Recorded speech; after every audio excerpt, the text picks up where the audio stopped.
Muito bem, como é que vai ficar essa questão da segurança no caso do servidor Java? Estou aqui com um compilador online, né? Se você quiser testar apenas código Java rapidamente, você pode vir nesse cara aqui, ó, jdoodle.com online Java compiler, tá?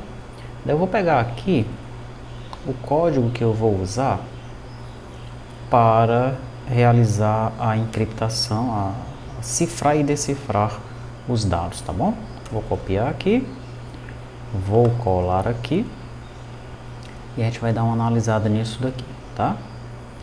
Muito bem, então veja, eu tenho aqui o meu vetor, né? Esse vetor ele deve ser definido no cliente e no servidor, o tamanho dele é 16, eu tenho aqui, ó, pegar os bytes do vetor que eu vou precisar mais tarde, e eu tenho que pegar a senha mestre, coloquei aqui sua chave de 32 caracteres aqui, é uma senha de 32 caracteres e o vetor é de 16 caracteres, tá?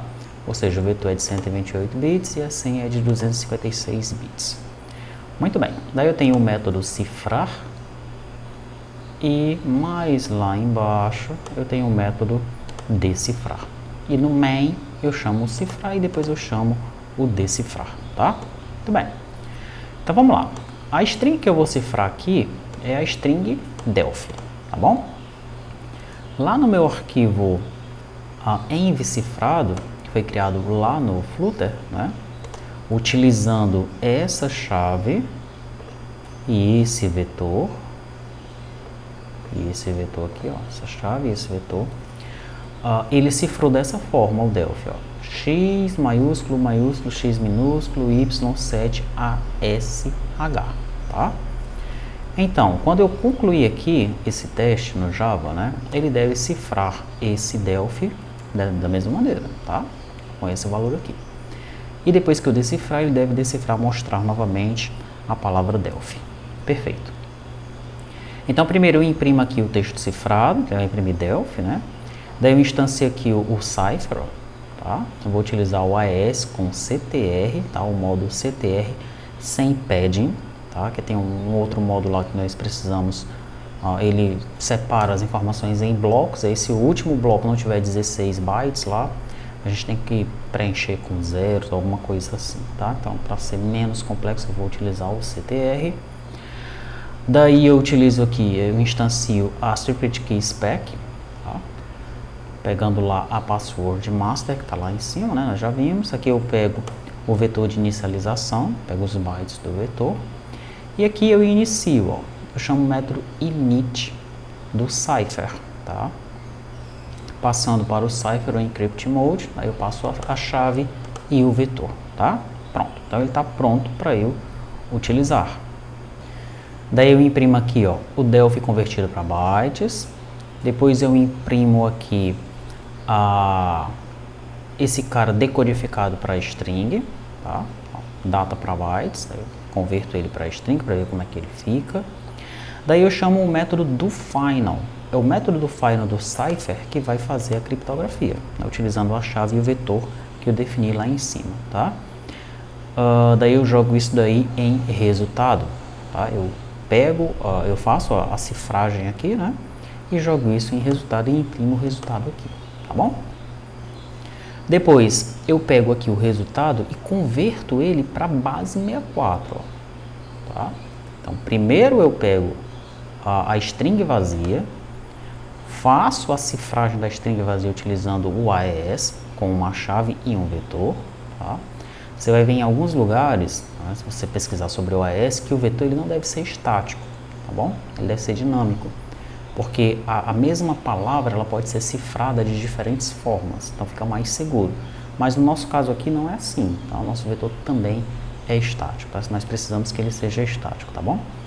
Beleza, daí no final, ó, depois que eu converter, né, que eu criptografar, eu converto para a base 64, e é uma string base 64 que vai trafegar para lá e para cá.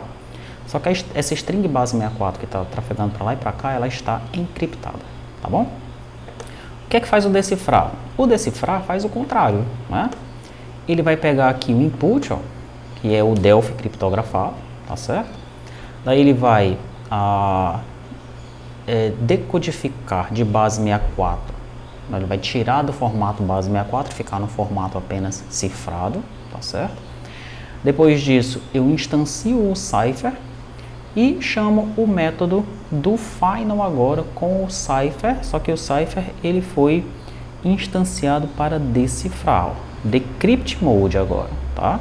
O Cypher lá no cifrar ele foi instanciado com o crypt mode, aqui é o decrypt mode, tá bom? E aí no final ele vai decifrar o texto para mim. Pronto, eu vou executar isso daqui, daí a gente vai analisar aqui qual é o resultado. Tá aí, ó. O texto decifrado é Delphi, daí esse texto para bytes fica nesse formato aqui, ó, tá? Se eu decodificar isso aqui para texto de novo, ele volta a ser Delphi, tá certo? Aqui é o resultado dele cifrado, ó, tá? Como bytes, né? Daí eu pego essa cifragem aqui e converto para string, tá aqui ela, ó, que é a minha string cifrada, tá? Daí eu converto isso daqui para a base 64, olha o que aconteceu. É o mesmo valor que eu tenho aqui, ó, tá? Então ele converteu da mesma maneira que a minha aplicação Flutter está convertendo, tá? O algoritmo está correto, a chave está correta, e o vetor também, né? Daí após disso eu parto dele, ó, para decifrar, né? Chego na mesma string cifrada que eu tenho lá em cima, ó, tá? E depois que eu decifro essa string aí, eu chego no valor Delphi, tá bom? Então nós faremos isso, né, com os pacotes que subirem, com o corpo da requisição que subir para os servidores, né, eles serão cifrados, né, e ficarão na base 64, tá? E o retorno também, ele será cifrado e retorna como base 64 para a aplicação Flutter, tá? Daí nós colocamos em uma camada de segurança na aplicação. Tem outras camadas de segurança que nós podemos utilizar, essa aqui é uma delas, é a que nós vamos utilizar no treinamento, tá bom? Esses dois métodos aqui, né, eu vou tirar as impressões e vou implementar esses métodos na biblioteca, tá? Na biblioteca da aplicação, tá certo? Daí você vai ver que quando subir o servidor da Software House, né, ele já vai ter os métodos dos controllers preparados para receber a requisição codificada e eles vão retornar a resposta, né, para a aplicação cliente também codificada, tá? Então você vai ver essas duas alterações aí no repositório quando você recebeu o novo servidor da Software House, tá? Esses métodos na biblioteca e as requisições no controller, nos controllers, tá certo? Nós agora colocaremos essa codificação e essa decodificação do corpo da requisição. Se for necessário, nós também codificaremos os cabeçalhos, tá bom? E é isso, tá? Aguarde quando o código subir para você fazer testes, tá certo? E se você ficar com alguma dúvida relacionada a isso daqui, você pode nos abrir um ticket de suporte lá no Trello para a gente te ajudar.